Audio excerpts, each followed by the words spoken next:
Había un niño que aprendió muy temprano a leer el ambiente de su casa como si fuera un detector de humo. Sabía exactamente cuándo la tensión entre sus padres estaba subiendo. Reconocía el tono de voz que venía antes de una pelea. Sentía el cambio en el aire antes de que alguien dijera una sola palabra. Y entonces actuaba. Hacía un chiste para bajar la tensión. Cambiaba el tema de conversación. Se portaba especialmente bien para que nadie tuviera un motivo de enojo. Se convertía en el puente entre dos personas que no sabían o no querían resolver sus propios conflictos. Ese niño creció, pero el detector de humo nunca se apagó. Hoy vamos a hablar de la psicología del niño mediador. ¿De dónde viene ese rol?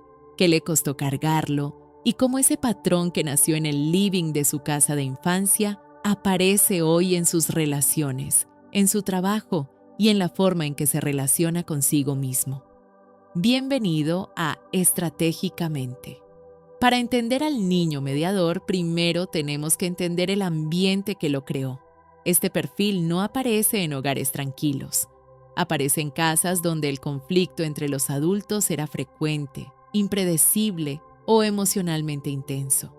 Puede ser una pareja que peleaba constantemente, un padre con problemas de alcohol o de temperamento, una madre con una carga emocional que desbordaba, padres que no se hablaban pero cuyo silencio era tan pesado como cualquier grito. En esos ambientes, un niño con cierta sensibilidad emocional hace algo muy específico. Empieza a monitorear. Empieza a leer las señales de los adultos con una precisión que va mucho más allá de lo que le corresponde a su edad. Y en algún punto da el paso siguiente. No solo detecta el conflicto, intenta resolverlo. ¿Por qué? Porque ese niño aprendió algo fundamental para su supervivencia emocional.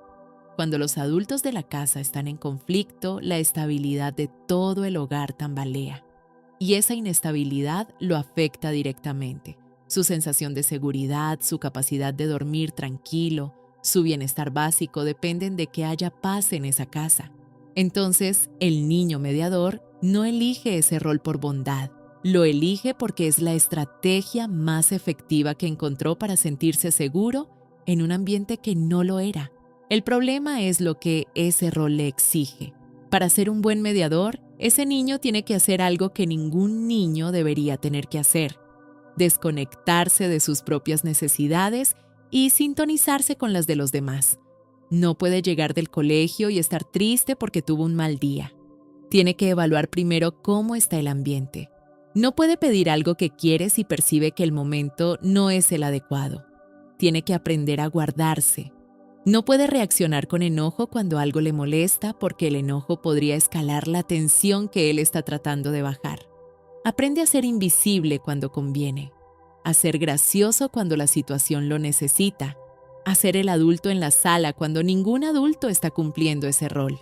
Y todo eso tiene un costo enorme, porque mientras ese niño está ocupado regulando las emociones de los demás, nadie está regulando las suyas. Mientras aprende a leer perfectamente lo que sienten los adultos que lo rodean, pierde el contacto con lo que siente él. Con el tiempo, ese desconectarse de uno mismo para estar disponible para los demás deja de ser una estrategia consciente.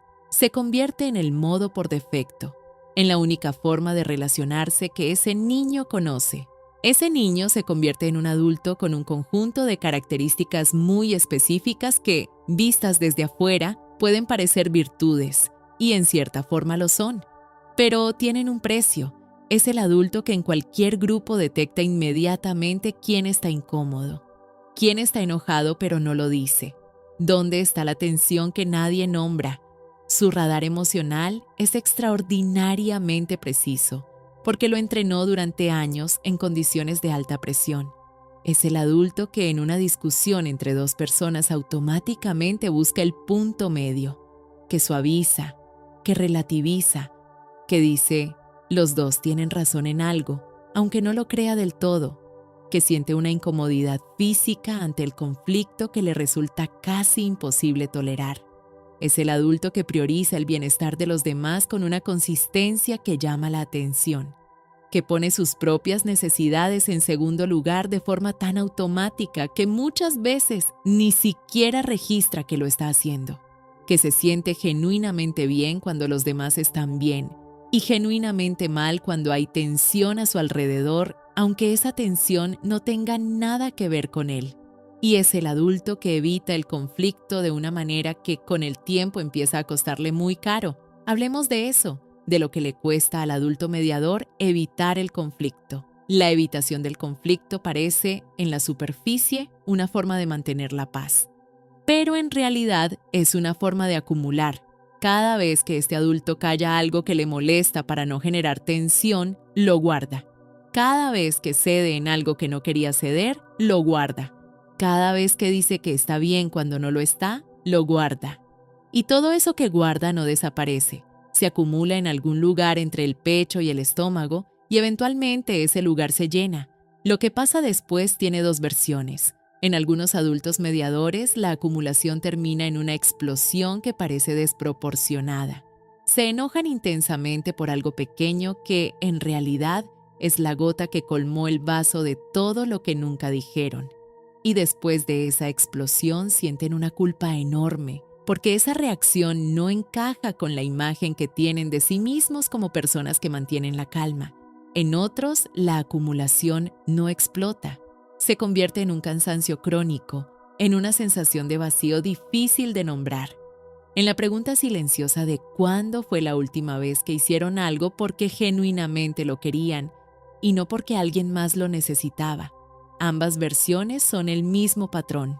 Un niño que aprendió que sus necesidades no tenían espacio, que creció y siguió operando desde esa misma creencia.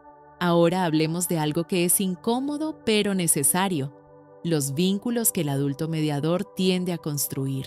Existe una tendencia documentada en psicología que se llama repetición compulsiva.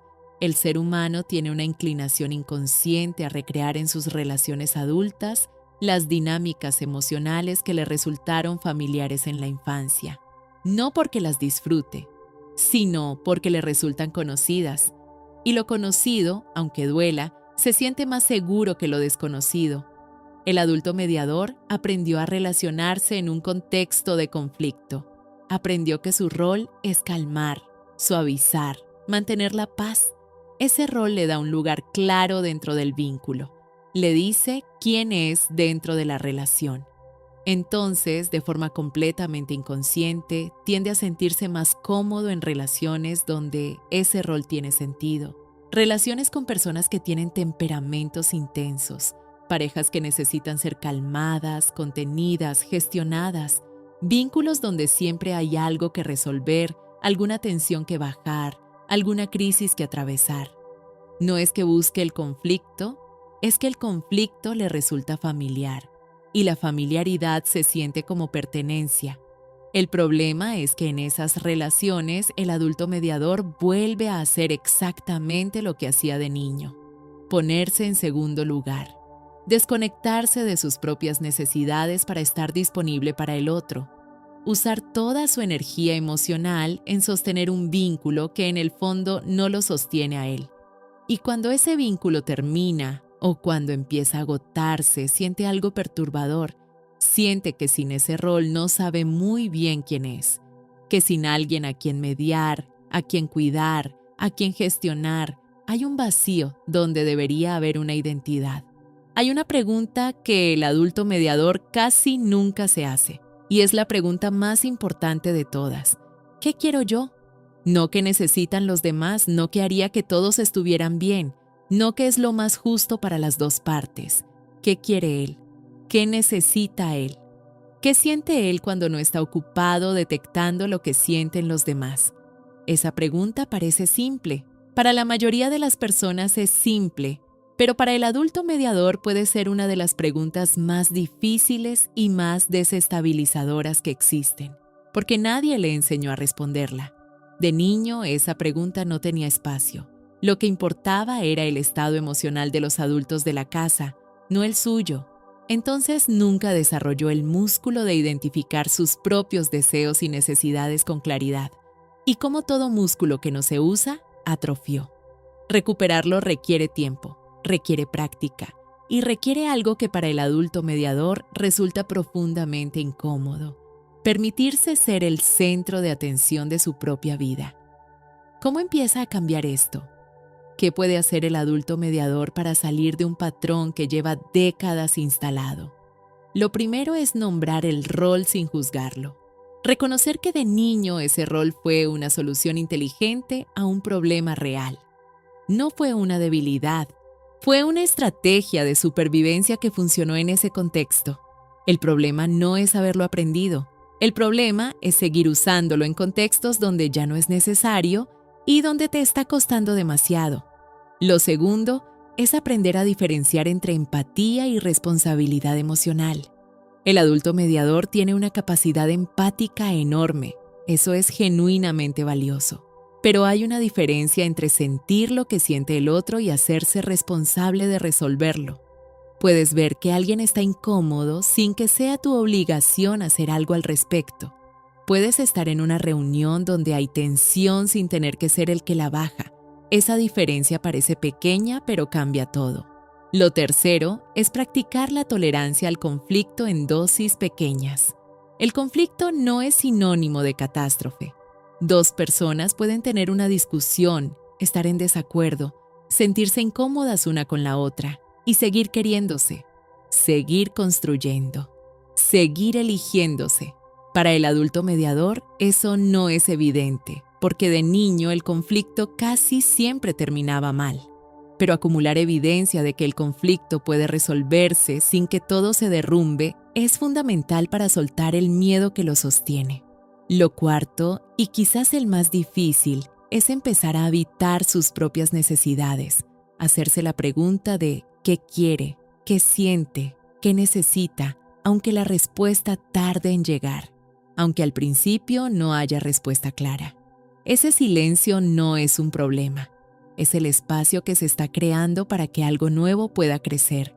Y lo quinto es reconocer cuándo buscar acompañamiento profesional, porque este patrón tiene raíces profundas y deshacerlo solo con fuerza de voluntad es difícil.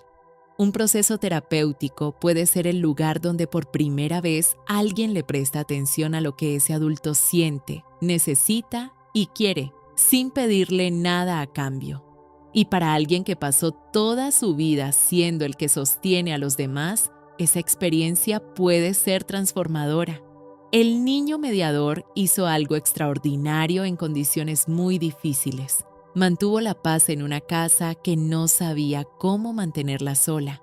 Usó todo lo que tenía, su sensibilidad, su inteligencia emocional, su capacidad de leer a los demás para crear estabilidad donde no había. Ese niño merecía que alguien hiciera lo mismo por él, que alguien lo sostuviera a él, que alguien le preguntara cómo estaba y esperara de verdad la respuesta. Quizás eso no pasó, pero eso no significa que no pueda pasar ahora. Hoy, como adulto, tienes algo que ese niño no tenía: la posibilidad de elegir vínculos donde no tengas que ganarte el lugar calmando tormentas, de elegir mostrarte con tus propias necesidades sin que eso ponga en riesgo el amor que recibes, de elegir estar en un conflicto sin tener que resolverlo para que todo el mundo sobreviva. Esa elección no es fácil, no es inmediata, pero empieza exactamente aquí, en el momento en que nombras lo que llevas cargando y decides que ya no tiene que ser así. Si este video te hizo pensar en ti, en alguien que conoces o en ese niño que fuiste, escríbelo en los comentarios. Y si crees que alguien necesita escuchar esto hoy, compártelo. Nos vemos en el próximo video de Estratégicamente.